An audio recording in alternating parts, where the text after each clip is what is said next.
தமிழ் வழி கல்வி இயக்கத்தினுடைய தோழர் ஆசி சின்னப்பா தமிழர்களை சனாதனத்தை தோல்விக்கு அழைக்கிறேன்.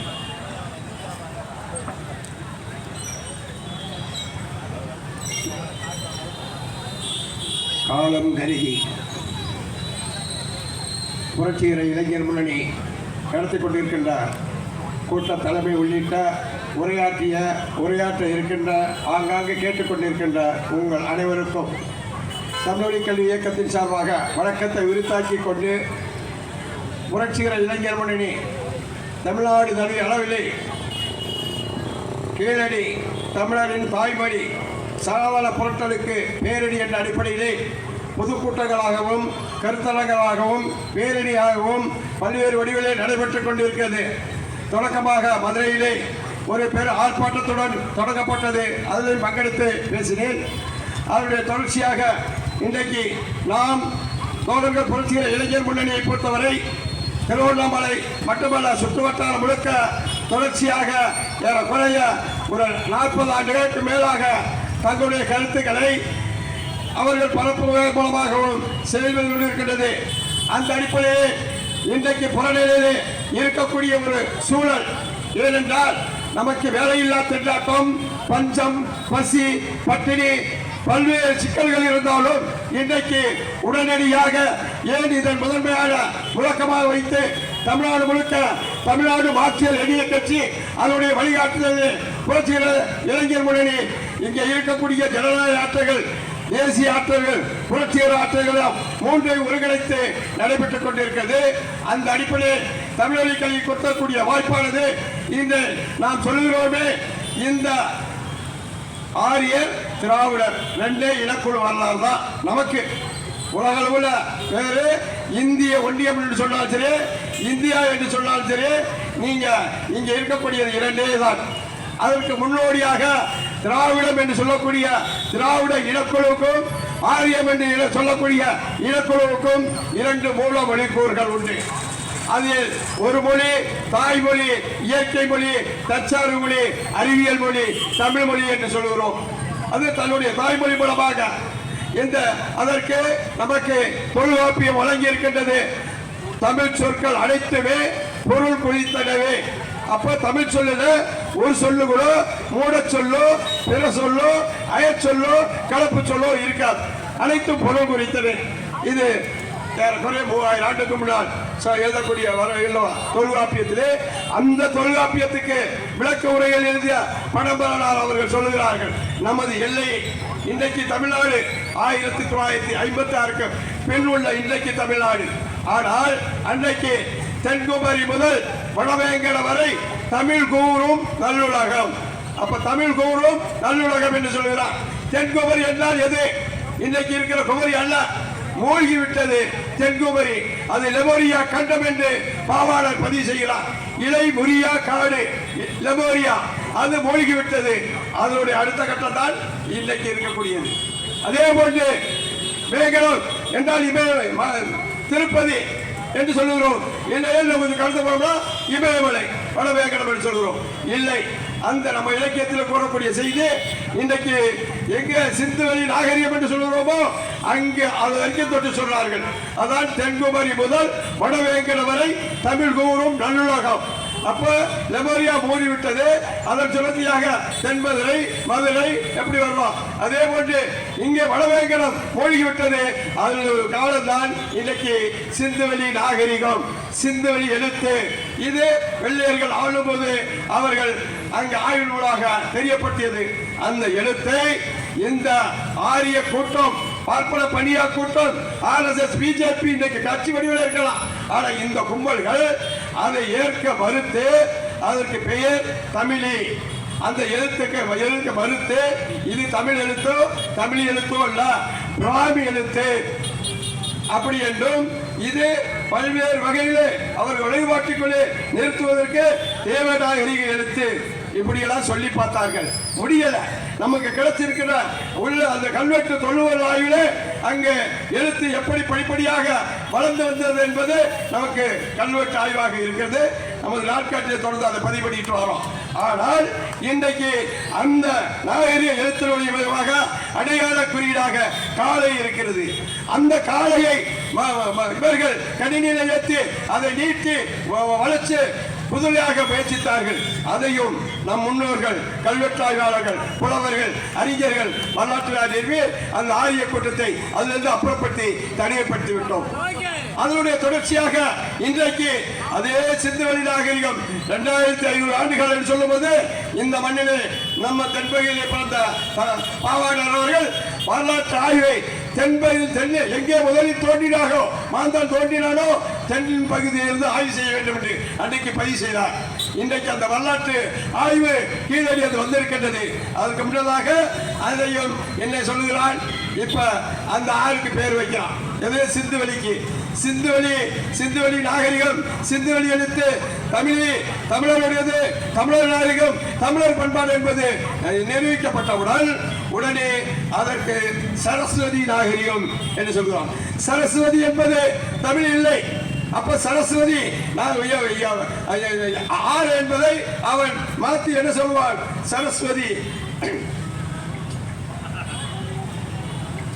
சரஸ்வதி ஆறுக்கு பதிலாக சரஸ்வதி நாகரிகம் அது சொல்றான்.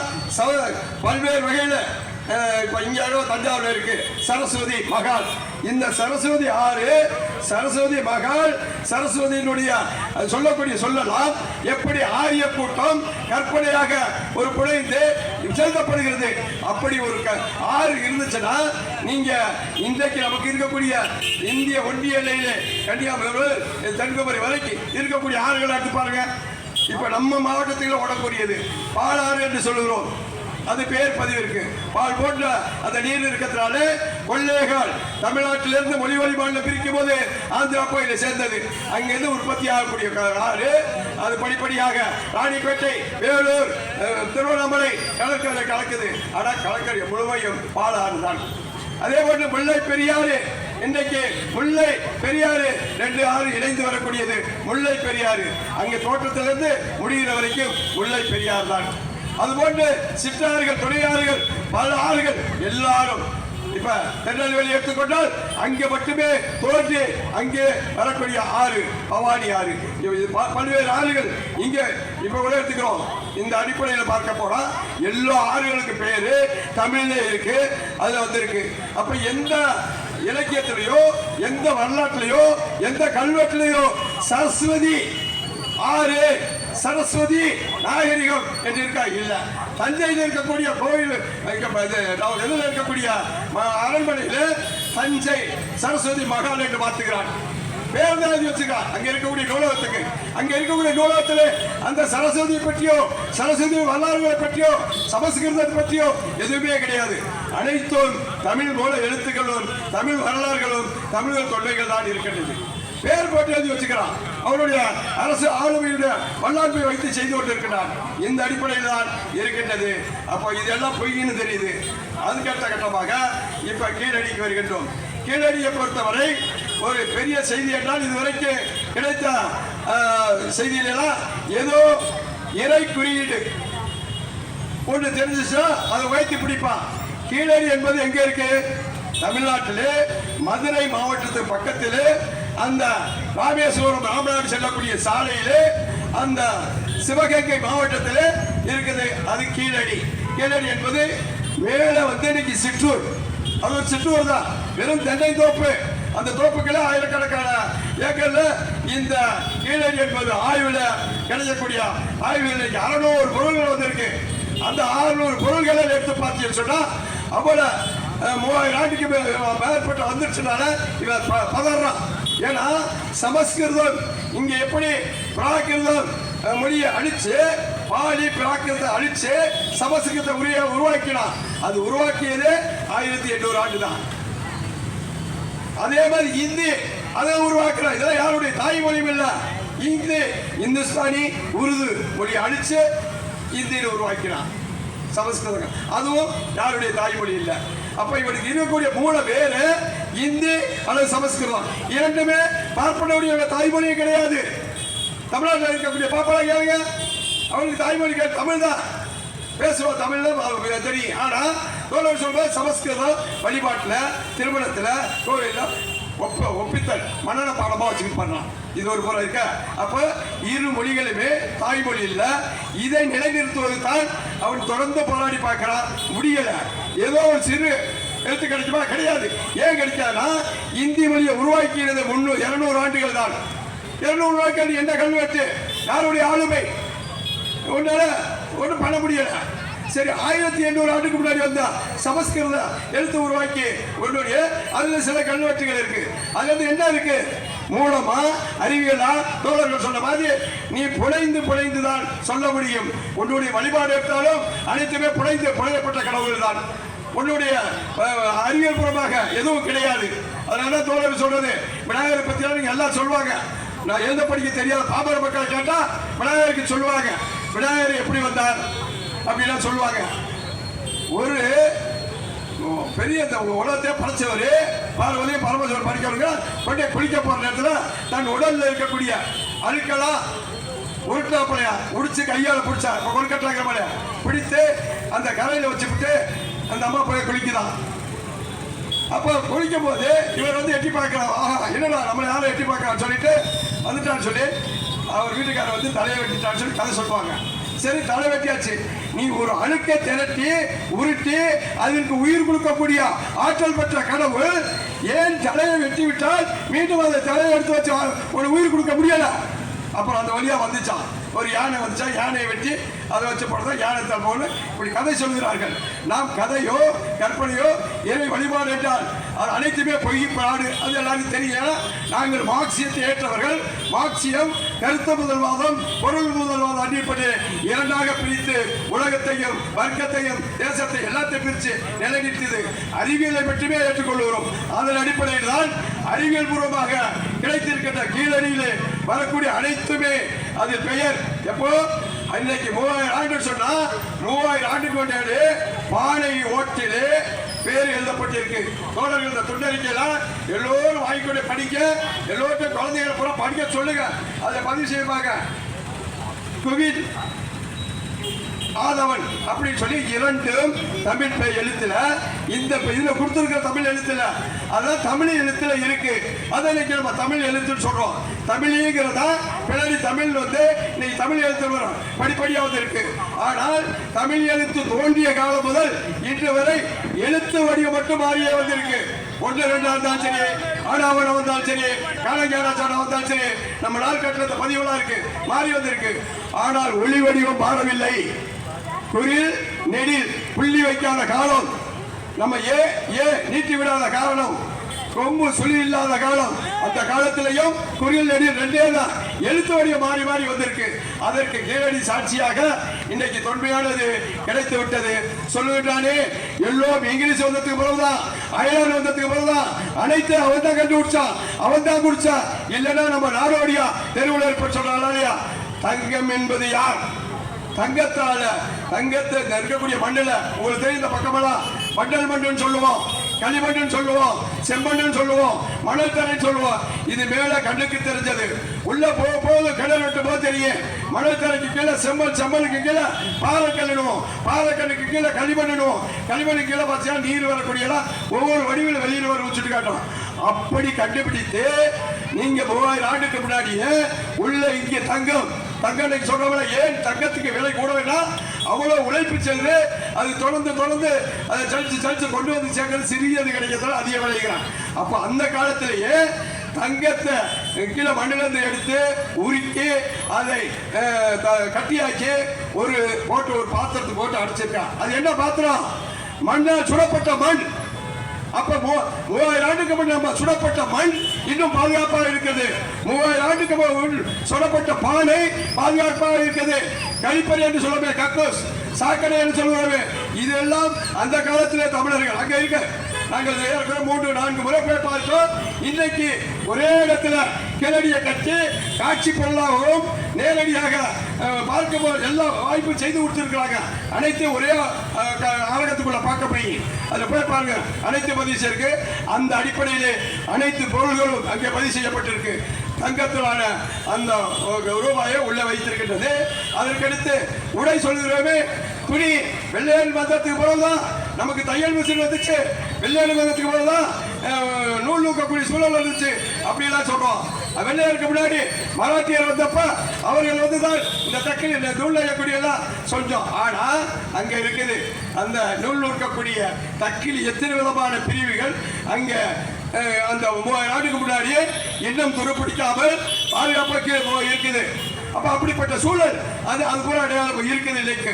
அப்ப அன்னைக்கு நூல் நூற்று உடையணிந்து துணி தைத்து பல பண்பாட்டு நாகரிகங்கள் அங்கேதான்.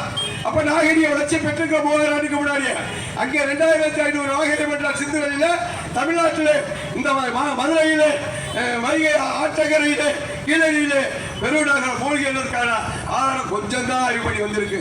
இன்னும் பல ஏக்கர் கால ஆழ பண்ண வேண்டியிருக்கு. அதுக்குள்ள இந்த மோடி பாசிச கும்பல் அதை தடுத்து நிறுத்தி வச்சிருக்கு. நீ நிறுத்தி தான் வைக்க முடியும். எப்ப இருந்தாலும் அந்த வரலாறு மனுக்கள் இருக்கு, ஒரு நாள் திருட முடியாது. இப்ப திருவண்ணாமலையெல்லாம் திருடத்துக்கு முயற்சி பண்ணா நீங்க எல்லாம் போராடி அந்த மலையை உடைக்க தடுத்து இருக்கீங்க. உடைக்க விட்டுட்டோம்னா தான் தூக்கிட்டு போயிடுவான். உடைக்க விடக்கூடாது, பாதுகாப்போம். அதே போட்டு கீழே இருக்கக்கூடிய வரலாற்றை அவன் சொன்னாலும் சொல்லாட்டி அழிக்க முடியாதுங்க. அவன் சொல்லானே அந்த ஆய்வை திருத்தி கொடு என்று சொல்லி அந்த ஆய்வு இருப்பார் கிழங்கியது எடுக்கப்பட்டக்கூடிய இரும்பு, அதனுடைய எலும்பு, அனைத்து பொருள்களையும் இத்தனை ஆயிரம் ஆடு அந்த ஓடு இதெல்லாம் எத்தனை ஆயிரம் கண்டுபிடிக்கணும்னு சொன்னா தமிழ்நாட்டில் கண்டுபிடிக்கக்கூடிய கருவியோ அதுக்கான வேதியியல் பொருளோ கிடையாது. அதே மாதிரி ஒன்றிய அரசு, இந்திய அரசு, பெரிய அரசுகிறானே, பெரிய வல்லரசுகிறானே, அவனுக்கு அது கிடையாது. இருக்கக்கூடிய 5 நாட்டில் தான் இருக்கிறது. இந்த எலும்பு எத்தனை நாட்டுக்கு முற்பட்டு இன்னும் எலும்பு எத்தனை ஆண்டு காலம் கண்டுபிடிக்கக்கூடியது. இந்த ஓடு, இந்த மண்ணு, இது எத்தனை ஆண்டு கூட கண்டுபிடிக்கக்கூடியது. அங்கதான் இருக்கு அந்த ரசாயன ஆய்வுல கரிமம் சொல்லுவோம் தமிழ்ல. அந்த கரிம ஆய்வு அமெரிக்கா, ஜெர்மனி, பிரிட்டன், பிரான்ஸ் இப்படிப்பட்ட ஒரு 5 நாட்டில் தான் இருக்கு. அங்க போய் அவன் சொல்றான் அந்த ஆய்வு அந்த காலத்தை இவன் சொல்லி நம்ம திருத்துறது இல்லை. அந்த வரலாற்று உண்மை அதை மறுக்க முடியாது. அதெல்லாம் நீங்க சொல்லி பாருங்க.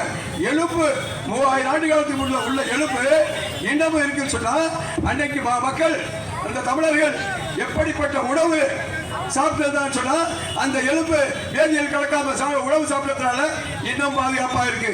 ஆனா இன்னைக்கு என்ன நடமாடிக்கிட்டே இருக்கிறோம். அனைத்து உணவுகள் ரசாயன உணவுகள் எலும்பு என்ன செய்யுது, உள்ளுக்களே அரிக்குது, அரிசி எலும்பு நொறுக்குது, பல்வேறு நோய்கள் வருகிறது. ஆனா அப்படிப்பட்ட நிலை இல்லாமல் வாழ்ந்திருக்கிறோம். அப்படிப்பட்ட தமிழர் நாகரிகம், அந்த தமிழருடைய பண்பாடு, தமிழருடைய மொழியுடைய தொன்மை, இதை அழிப்பதற்கு அவர்கள் முயற்சி பண்ணலாம், வரலாற்றை திருத்தி எழுத முயற்சி எழுதலாம். ஆனால் இங்க சொல்லுகிறார்களே 1947க்கு முன்னாடி வெள்ளையனுக்கு அடிமையாக இருந்தோம். வெள்ளையனுக்கு போனதுக்கு பிறகு இன்னும் பாரிய கூட்டத்துக்கு, பார்ப்பனிய கூட்டத்துக்கு அடிமையாக இருக்கின்றோம். இந்த அடிமை கூட்டம் ஆட்சி அதிகாரம் இருக்கின்றவரைதான் ஒரே நாடு ஒரே மொழி என்று பேசிக்கொண்டு இதை ஒழித்து கட்ட வரலாம். ஆனால் இதற்கு ஒரே ஒரு செய்தியை சொல்லி விடைபெற்றுக் கொள்கிறேன். அதாவது 3 செய்திகள் நம் முன் நடந்தது. ஏதோ பஞ்சு பறிச்சு நமக்கு தெரியாது, வரலாறு தான் தெரியும். பாரிஸ் கமிட் பறிச்சு நமக்கு தெரியாது, வரலாறு தான் தெரியும். 1917 ரஷ்யா புரட்சி விடும், அப்ப நம்ம யாரும் பிறக்கலாம், அதுவும் நமக்கு தெரியாது. ஆனால் இன்றைக்கு கண்முன் நடந்தது, முந்தான நடந்தது பங்களாதேஷ். அந்த மக்கள் ஒன்று விரட்டி ஓடோடி அடித்தார்கள், அனைத்து அதிகாரிகளை வைத்து கொளுத்தார்கள். மக்கள் திரண்டால் அதுக்கடுத்து நேற்று நடந்தது இலங்கையிலே நமது தோழர் விடுதலை புலிகளை அழித்து ஒழித்து விட்டு முற்று அதிகாரத்தை பெற்று விட்டேன் என்று சொன்னார். அவன் என்ன நடந்தது, அவனுடைய வீடு தீ வைத்து கொல்லப்பட்டது. அவனுடைய உறவினர்கள், அமைச்சர்கள் அனைத்து ஓடோடி விரட்டி நாட்டை விட்டு விரட்டி அடிக்கப்பட்டது. இன்று நடந்தது, இன்னும் நடந்து கொண்டே இருக்கிறது. நேபாளம் யாரு, அந்த பூமி முதன்மை ஏன் பண்ணி யாரு, இங்க சொல்லுகிறோமே பாலி என்று சொல்லுவோமே, அந்த அதுக்கு மூலவேராக இருக்கக்கூடிய பௌத்தம் என்று சொல்லுவோமே, அவர் பிறந்த மண். அந்த மண்ணிலே இதுவரைக்கும் இந்த ஆரிய கூட்டம், பார்ப்பனிய கூட்டம் இந்திய துணைக்கண்டத்திலே ஒரு குட்டி நாடு எங்களுக்கு இருக்கு, அதுதான் இந்து நாடு என்று சொல்லிக் கொண்டிருந்தார். மார்க்சிய லெனிய இயக்கங்கள் முதலமைச்சர்களை இணைந்து அதற்கு விட்டுக்கட்டினார்கள். அந்த மண்டலாட்சியை வீழ்த்து அங்கே இங்க இருக்கிற ஒரு முதலாளித்துவ ஜனநாயக குடியரசு நிறுவனார்கள். ஆனால் நிறுவியும் இந்த ஆட்சி முறையில் அதைத்தான் நாங்கள் சொல்கிறோம். புரட்சி இளைஞர் முன்னணியும் பல்வேறு மார்க்சிய லெனிய அமைப்புகள் சொல்லுகிறது, ஆட்சி அதிகாரம் என்பது அரசு ஆட்சி மாற்றமல்ல, அதிகாரம் என்பது அந்த முப்படை என்று சொல்லுவோமே, முப்படை வைத்திருந்தும் அந்த இருக்கக்கூடிய பிரதமர் தன்னை தற்காத்துக் கொள்ள முடியவில்லை. அங்க இருக்கக்கூடிய அமைச்சர் தன்னை காத்துக்கொள்ள முடியவில்லை. ஓடுகிறார்கள், ஓடுகிறவர்கள் எட்டி உதைக்கின்றார்கள், அடித்து விரட்டுகின்றார்கள். சொல்லுகிறோமே ஆயுத புரட்சி என்றால் ஆயுதம் எங்கே விளைந்தது? கண்ணுக்கு முன்னாடி பாத்திய மக்கள் திரண்டு விடுச்சுனா எந்த ஆயுதமும் அங்க நிற்க முடியாது. அதுதான் அப்ப மக்கள் திரட்சி தான். அந்த அடிப்படையில் இன்றைக்கு அங்கு அடித்து விளைத்து நொறுக்கப்பட்டிருக்கிறது. இதே ஒன்று இந்திய ஒன்றிய துணைக்கண்டம் முழுவதும் இருக்கக்கூடிய எல்லா தேசியத்துடைய மொழியையும் இனத்தையும் பண்பாட்டையும் ஆரிய பார்ப்பனிய கூட்டம், இந்த சனாதன கூட்டம் அழித்து அது மேல் ஏறி நின்று கொண்டு நீ இந்து இந்தியா என்று சொல்லுகிறது, இந்தியா என்று எழுத்து பாடினால் நீ நீ பாரதம் என்று சொல்லு என்று சொல்கிறது. அப்ப இரண்டும் தமிழுக்கும் தமிழருக்கும் இந்திய தேசியம் இந்தியா முழுவதும் இருக்கக்கூடிய எல்லா தேசியத்துக்கும் பகைவர்களே. அது இந்தியாக இருந்தாலும் சரி, சமஸ்கிருதமாக இருந்தாலும் சரி. அப்ப ரெண்டை வைத்து அவன் நினைக்கிறான். எல்லாரும் சொல்லுவாங்க, எங்க எவ்வளோ பேரு கால்நடையா போய் வழிபட்டு சுத்தி வர்றாங்களா, இதுல ஒரு பாப்பா நடக்கிறானா சுத்தரானா? அப்ப அவன் ஏன் சுத்தல? அவன் ஒரே இடத்தில் இருந்து கொண்டு எப்படி கணினியிலே அனைத்து இதுகளை பதித்துட்டான். நீங்க பாத்தீங்கன்னா தெரியும். தேநீர் குடிக்க போனீங்கன்னு சொன்னா அந்த தேநீர் கடையில் போயிட்டு முன்னாடி காசு கொடுக்கணும். இப்ப காசு கொடுக்க வேண்டியல. அங்க ஒரு படம் வச்சிருக்கான். அந்த படத்துல யாரு பேரும் தெரியாது, வெறும் கோடு கோடா இருக்கு. வாசல் நம்ம பெண்கள் கோலம் போட்ட மாதிரி இருக்கும். உங்க தொலைபேசி இருக்கு, தொலைபேசியில அவங்க பேர் வராது. இங்கேயும் ஒரு கோலம் போட்ட மாதிரி இருக்கு. இதையும் அதை எடுத்து வச்சு தட்டா போதும். உடனே நீங்க இப்ப சாப்பிட்டா காசு கொடுத்தா வந்து. அப்ப அந்த அளவுக்கு தொழில்நுட்பம் வளர்ந்து போயிருக்கு. ஒரே இடத்தில் இருந்து கொண்டு கணினி எப்படி இயக்குகிறதோ அதுபோல இந்த ஆர்ப்பாட பார்ப்பன படியா கூட்டம் உழைக்காமல் 3000 ஆண்டுகளாக, ஒரு ஆண்டு இல்ல, உலகத்தில் எந்த நாட்டில் இப்படி இல்ல. இங்க இந்திய ஒன்றியத்தில் மட்டும் எல்லா தேசியத்தையும் அடக்கி ஒடுக்கி ஆண்டு கொண்டிருக்கிறது. இந்த அரசியலை ஏற்றுக்கொண்டும் மாற்ற வேண்டும் என்று பிறந்ததும் நூற்றாண்டு விழா. பொது உடைமை கட்சி பிறந்ததும் நூற்றாண்டு விழா. திராவிட கட்சி நீதி கட்சி பிறந்ததும் நூற்றாண்டு விழா. RSS பிஜேபி கும்பல் பிறந்ததும் நூற்றாண்டு விழா. இன்னைக்கு அவன் படிப்படியாக இந்த அரசியல் சட்டத்தை ஏற்காமல் மறுக்காமல் சொன்னார்களே, காந்தியை சுட்டுக் கொண்டானு, அப்படியெல்லாம் சுட்டுக் கொண்டானு. இன்னைக்கு அவன் ஆட்சி அதிகாரத்தில் உட்கார்ந்து கொண்டு இந்த அமைப்பு முறையிலே பயன்படுத்திக் கொண்டு அவனுடைய வல்லாண்மையை நடத்துகிறான். நாம் பொது உடைமை இயக்கங்கள் ஒரு சிறு தடை செய்தோம். இந்திய பொது உடைமையா, போலி கம்யூனிஸ்ட், இந்திய பொது மார்க்சிஸ்டா, போலி கம்யூனிஸ்ட், இந்திய பொது மார்க்சிஸ்ட் தீவிரவாத கம்யூனிஸ்ட், இப்படி என்று பிரிந்து போய்விட்டோம். அதை பயன்படுத்தி அவன் அமர்ந்து விட்டான். திராவிட கட்சி எத்தனை இருந்தாலும் இன்றைக்கு ஒன்றுபட்டு நீக்கிறாங்க திமுகவுக்கு கீழே. அது திராவிட கழகமாக இருந்தாலும் சரி, தந்தை பெரியார் திராவிட முன்னேற்ற கழகமாக இருந்தாலும் சரி, திராவிடர் விடுதலை கழகமாக இருந்தாலும் சரி, ஆணையத்தையா மார்க்சிய பெரியாரிய பொதுவுடைமை கட்சியாக இருந்தாலும் சோழனுடைய திராவிட இயக்கங்களாக எல்லோரும் ஒன்றுபட்டு நிற்கிறாங்க. அது போட்டு இந்த சனாதன கும்பலுக்கு முடிவு கட்டம் என்றால் புரட்சிகர இளைஞர்களிடையே சரியான ஒரு முழக்கத்தை, நீண்ட கால தொடுப்பை எடுத்து ஒரு காலத்தில் இந்திய புரட்சி, அதுக்கடுத்து தேசிய விடுதலை புரட்சி, இன்றைக்கு இந்த சனாதன கும்பலுக்கு முற்று பெற வைக்க வேண்டும் என்றால் இருக்கக்கூடிய சட்ட அமைப்பு முறைகளை அது என்னோடு இணைத்துக் கொண்டு ஜனநாயக ஒரு பாசிச ஜன கும்பலை ஒழிக்காம சொன்னா, இந்த ஜனநாயக பாசிச கும்பலை ஒழிச்சு கட்டன்னு சொன்னா ஜனநாயக ஆட்சியில் ஒன்றுபட வேண்டும். இந்த நிகழ்ச்சியில் பார்த்திருப்பீங்க, ஒருத்தர் தேர்தல் நிற்கலாம், ஒருத்தர் தேர்தல் நிற்காம இருக்கலாம், ஒருத்தர் தேர்தல் ஆதரிக்கலாம், ஒருத்தர் தேர்தல் ஆதரிக்காம இருக்கலாம். ஆனால் முழக்கம் என்பது ஒன்றுதான். கீழடி தமிழரின் தாய்மொழி. அந்த அடிப்படையில் அதை ஒழித்து கட்டுவதற்கு RSS பிஜேபி கும்பல் அதிகாரத்தில் இருந்து கொண்டு முயற்சி பண்ணுகிறது. அதை முறியடிக்கிறதுக்கு இங்கே ஒரு ஜனநாயக புரட்சி, அதாவது முதலில் இந்த ஜனநாயக ஆட்சிகளை ஒருங்கிணைந்து ஒரு ஒன்றுபட்ட இந்திய துணைக்கண்டங்களும் இந்த கருத்து பரவும் இந்தி ஒழிக என்று பெரியார் மட்டும்தான் 1937 தமிழர்கள் இணைந்து கொண்டு 40 வரைக்கும் போராடினோம். இன்னைக்கு என்ன, கர்நாடகத்தில் இந்தி பெயர்களை அடிச்சு உடைக்கிறாங்க, அதே மாதிரி ஒடிசாவிலே அடித்து உடைக்கிறாங்க, மராத்தியிலே அங்கே இருக்கக்கூடிய எங்களுடைய மொழி அழித்து வச்சு அடிச்சு ஒழிக்கிறாங்க. இப்ப நேற்று வரைக்கும் நடந்து கொண்டு இருக்குது. புதுச்சேரியிலே இங்கே பிரிட்டிஷ்காரன் ஆளும்போது தங்களுடைய இங்கிலீஷ் வல்லாண்மை நிலைநிறுத்தினான். பிரெஞ்சுக்காரன் ஆளும்போது அவன் பிரெஞ்சை வழியில் நிலைநிறுத்தினான். ஆனால் இன்னைக்கு அங்கே முழுமையாக ஜிபிஎஸ் கல்விக்கு போய்விட்டால் தமிழ்நாட்டு அரசு பார்த்துட்டோமோ அந்த மாநில அரசு பார்த்துட்டோமோ இல்லை. அதனால் அங்கே இருக்கக்கூடிய தமிழர்கள் ஒன்றுபட்டு அடிக்கிறது. அப்போ சாதியை கலந்து சமயத்தை கலந்து நாம் தமிழர்கள் நம் மொழி தமிழ் மொழி தமிழ் மொழி வீழ்ச்சிக்கு தொன்மையை தெரிந்து கொள்வோம், அறிந்து கொள்வோம். மீட்பதற்கு ஜனநாயக இயக்கம் சேர்ந்து இந்திய அளவு எடுத்துச் செல்லும் போது எல்லா தேசிய நாட்டிலையும் இணைத்துக் கொண்டு ஒரு ஜனநாயக ஒரு அரசை ஒரு கூட்டரசை நிறுவுவது போவதுதான் RSS பிஜேபி கும்பலுடைய கூட்டத்தை அடித்து வந்தேறி என்று சொல்லுவோமே. நீ எங்கிருந்து வந்தாயோ அதை நோக்கி விரட்ட முடியுமே வழியா கருவறையிலே அவனை அமர்த்தி வைத்து விட்டு வெளியிலே தமிழிலே வழிபாடு நடத்த முடியாது. அவன் கருவறையிலிருந்து அப்புறப்படுத்தணும். அங்கே தமிழரை உட்கார வைக்கிற வரைக்கும் நம்முடைய போராட்டம் தொடக்க வேண்டும். தெருவிலே சாலை பேரிலே சாதி பேர் இருக்கக்கூடாது சொல்லி சட்டம் போட்டு இருக்கு. ஆனா சட்டம் போட்டு விட்டு சட்டமன்றத்தில் தூங்கி இருக்கிட்டு அதை போராடி கொண்டு வந்தோம்னா மாவட்ட செயலாளர் ஆட்சி அதிகாரத்தில் வந்து தூங்கிட்டு இருக்கோம். அதெல்லாம் அப்புறம் மக்கள் இயக்கமா மாற்றுவோம், ஜன இயக்கம் இணைந்து போராடி வெல்வோம் என்று கூறி விடைபெறுகின்றேன். நன்றி, வணக்கம். மறக்காம சர்ப்ரைஸ் பண்ணுங்க. தேங்க்யூ.